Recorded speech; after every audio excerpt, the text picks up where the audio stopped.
అందరికీ నమస్తే. నేను మీ డాక్టర్ కోటూరి మానవతరాయ్. నిన్న నరేంద్ర మోడీ గారి పర్యటన తెలంగాణలో జరిగింది. ఒకటి అధికారిక కార్యక్రమం, ఇంకొకటి బీజేపీ బహిరంగ సభలో పాల్గొనడం జరిగింది. నరేంద్ర మోడీ గారు అధికారిక కార్యక్రమంలో ముఖ్యమంత్రి రేవంత్ రెడ్డి గారు పాల్గొన్నారు. అది సాంప్రదాయం. ఒక ప్రధానమంత్రి ఒక రాష్ట్రానికి వచ్చినప్పుడు అధికారిక కార్యక్రమంలో పాల్గొంటున్నప్పుడు ముఖ్యమంత్రిగా రేవంత్ రెడ్డి గారు పాల్గొనడం అనేది ఎప్పటి నుంచో వస్తున్నటువంటి సాంప్రదాయం. అందుకే ముఖ్యమంత్రి రేవంత్ రెడ్డి గారు, నేను రాజకీయాలు మాట్లాడను, మా రాష్ట్రానికి నిధులు ఇవ్వండి, మూసీ పునరుజ్జీవనం ప్రాజెక్టు ఉన్నది దానికి నిధులు ఇవ్వండి, మెట్రో విస్తరణకు నిధులు ఇవ్వండి, ఇన్నర్ రింగ్ రోడ్డుకు నిధులు ఇవ్వండి, అదేవిధంగా బయ్యారం ఉక్కు ఫ్యాక్టరీని హామీ ఉన్నది, ఆ హామీని నిలబెట్టుకోండి, పక్క రాష్ట్రానికి ఇచ్చిన నిధులు కాకపోయినా కొన్నైనా మా తెలంగాణకు ఇవ్వండి అని చెప్పి నరేంద్ర మోడీ గారితో చెప్పడం జరిగింది.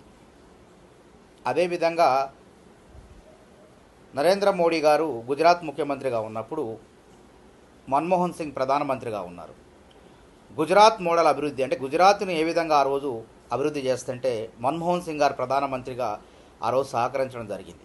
అదేవిధంగా అంటే అక్కడ కాంగ్రెస్ కేంద్రంలో ఉన్నది, రాష్ట్రంలో బీజేపీ నరేంద్ర మోడీ ముఖ్యమంత్రిగా ఉన్నాడు. అయినప్పటికీ వివక్ష చూపకుండా గుజరాత్ అభివృద్ధికి అప్పటి ప్రధానమంత్రి మన్మోహన్ సింగ్ గారు సహకరించడం జరిగింది. అదేవిధంగా తెలంగాణలో కూడా ఇలా కేంద్రంలో మీరు బీజేపీ అధికారంలో ఉన్నారు, తెలంగాణలో విపక్ష పార్టీ అయినటువంటి కాంగ్రెస్ అధికారంలో ఉన్నది, మాకు కూడా అదేవిధంగా సహకరించి తెలంగాణ అభివృద్ధికి కృషి చేయాలని చెప్పేసి మరి రేవంత్ రెడ్డి గారు మాట్లాడటం జరిగింది. రేవంత్ రెడ్డి గారు మాట్లాడిన తర్వాత నరేంద్ర మోడీ గారు చాతుర్యంతో చాలా చాకచక్యంగా మాట్లాడటం జరిగింది. దాన్ని బీఆర్ఎస్ పార్టీ వాళ్ళు రాజకీయం చేసే ప్రయత్నం చేస్తున్నారు. నరేంద్ర మోడీ గారు ఏమన్నాడు, అవును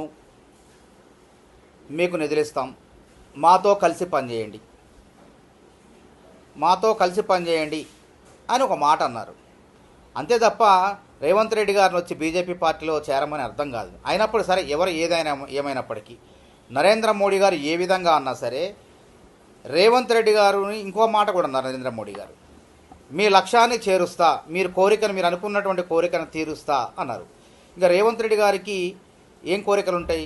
రేవంత్ రెడ్డి గారి కోరికను కాంగ్రెస్ అధిష్టానం సోనియా గాంధీ గారు, మల్లికార్జున ఖర్గే గారు, రాహుల్ గాంధీ గారు, ప్రియాంక గాంధీ గారు నెరవేర్చడం జరిగింది. ఇంకా రేవంత్ రెడ్డి గారి యొక్క లక్ష్యం, కోరిక ఒకటే ఉన్నది, అది మిగిలిపోయింది. ఆయన పలు సందర్భాల్లో పలు వేదికల్లో కూడా చెప్పడం జరిగింది, రాహుల్ గాంధీని ప్రధానమంత్రి చేయటమే నాకు లక్ష్యం, నేను ఆ కోరికతోనే పనిచేస్తా, ముందుకు సాగుతా అని చెప్పేసి రేవంత్ రెడ్డి గారు చెప్పడం జరిగింది. అదేవిధంగా రేవంత్ రెడ్డి గారికి ఎక్కడ బాధ్యతలు అప్పచెప్తే, మన కేరళలో బాధ్యతలు అప్పచెప్తే విజయవంతంగా పనిచేశారు. అక్కడ పార్టీ గెలుపులో రాహుల్ గాంధీ గారు క్రియాశీలకంగా పనిచేశారు, అందులో రేవంత్ రెడ్డి గారు కూడా క్రియాశీలంగా పనిచేశారు, మల్లికార్జున ఖర్గే గారు పనిచేశారు. ఇలా కేరళం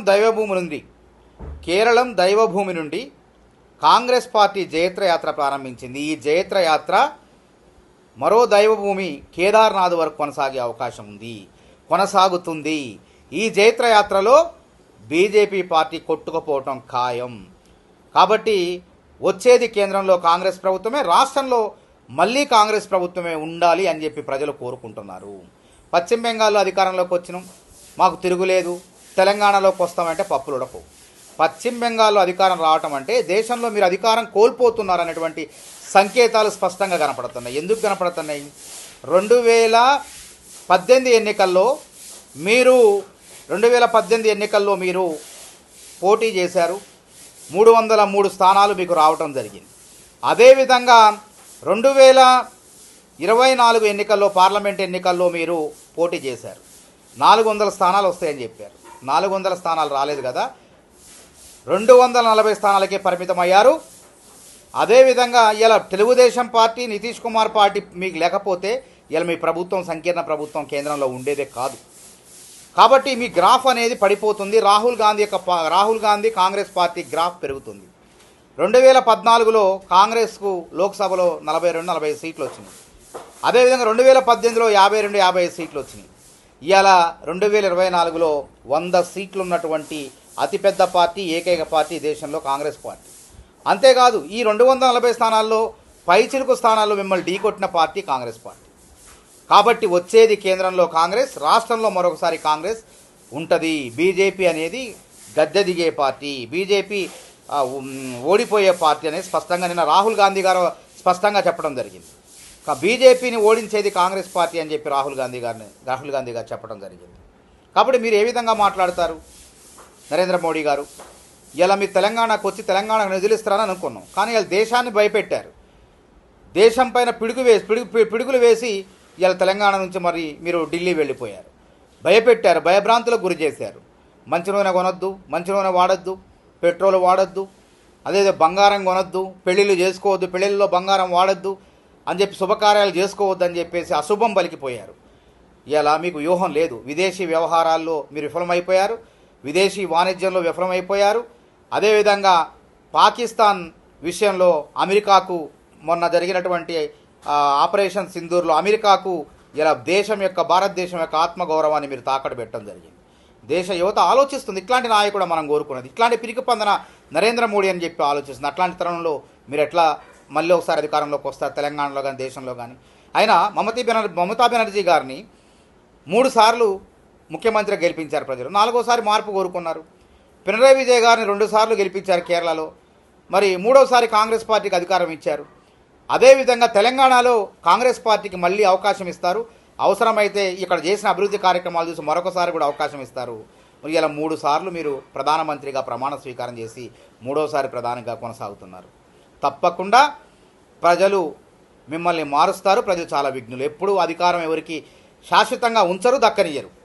కాబట్టి యువ నాయకత్వం ఉన్నది మీ దాంట్లో, వృద్ధ నాయకత్వం ఉంది. రాహుల్ గాంధీ లాంటి యువకుడు ఇలా ఏ విధంగా పోరాటం చేస్తున్నాడు లోక్సభలో బహుజనుల గురించి, కులగణన జరగాలని చెప్పేసి అని అంటే, మీరు బీహార్ ఎన్నికల నేపథ్యంలో జనగణనతో పాటు జాతి గణనతో పాటు కులగణన కూడా చేస్తామని చెప్పారు, జనగణన కూడా చేస్తామని చెప్పారు, కానీ చేయట్లేదు. కాబట్టి రాహుల్ గాంధీ గారు ఇవాళ దేశంలో అత్యధికంగా ఉన్నటువంటి ప్రజలకు సంక్షేమ ఫలాలు దక్కాలి, రాజకీయాల్లో వాటా దక్కాలి అని చెప్పేసి పోరాటం చేస్తున్నారు. ఇట్లాంటి తరుణంలో మీరు ఎట్లా గెలుస్తారు? మళ్ళీ అవకాశమే లేదు. ఎందుకంటే ప్రజలు మార్పు కోరతారు. మిమ్మల్ని చూసి మీరు మాట్లాడితే ఏ విధంగా మాట్లాడుతున్నారు మీరు? ఇలా కాంగ్రెస్ని వచ్చి మీ బహిరంగ సభలో, బీజేపీ బహిరంగ సభలో కాంగ్రెస్ని కించపరిచే విధంగా మాట్లాడారు. ఏమన్నారు? ముస్లిం మావోయిస్ట్ కాంగ్రెసా? మరి ముస్లిం మావోయిస్ట్ కాంగ్రెస్ అయితే మీదేంది? బీజేపీ కాదు మీది, పాకిస్తాన్ జనతా పార్టీ, పీజేపీ పాకిస్తాన్ జనతా పార్టీగా మారిపోయింది. ఎందుకంటే మన యుద్ధం చేయాలని చెప్పి రాహుల్ గాంధీ, మల్లికార్జున ఖర్గే, ప్రతిపక్షం అందరూ కూడా మీకు మద్దతు ఇచ్చారు, సైనికులు కూడా సిద్ధమయ్యారు, దేశ ప్రజలు మొత్తం కూడా మీకు మద్దతు తెలిపితే ఎవడో ట్రంప్ అట, వానికేం సంబంధం భారతదేశం గురించి? ట్రంప్ చెప్తే పాకిస్తాన్ కోసం యుద్ధాన్ని ఆపేశారు, మీరు తోక ముడిచారు, పిరికి పందలేక ఆగిపోయారు. దేశ యువత మొత్తం కూడా ఆ రోజు బాధపడి ఇట్లాంటి ప్రధానమంత్రిని మనం కోరుకున్నది. కానీ ఇందిరాగాంధీ గారిని గుర్తు చేసుకున్నారు, ఆమె త్యాగాన్ని, ఆమె శౌర్యాన్ని. ఆ రోజు ఇట్లనే అమెరికన్ ప్రెసిడెంటు పాకిస్తాన్ విషయంలో కలగజేసుకున్న 71లో ఆ ప్రాంతంలో, నువ్వెవరు మా దేశాన్ని కలగజేసుకోవడానికి అని గుడ్లు ఉరిమి ఆయన కళ్ళల్లో చూసి ఒక అపరకాళిక లెక్క మారిపోయింది. దాన్ని వాజ్పేయి గారు కూడా మరి ఇందిరాగాంధీ యొక్క తీరును ప్రశంసించారు, అపరకాళికగా ఆమెను కీర్తించారు. మరి మిమ్మల్ని కూడా ఈ దేశం యుద్ధం చేయాలని చెప్పి ముందు నెడితే ట్రంప్ యుద్ధాన్ని ఆపినా అని చెప్పి భారతదేశాన్ని అవహేళన చేస్తాడు.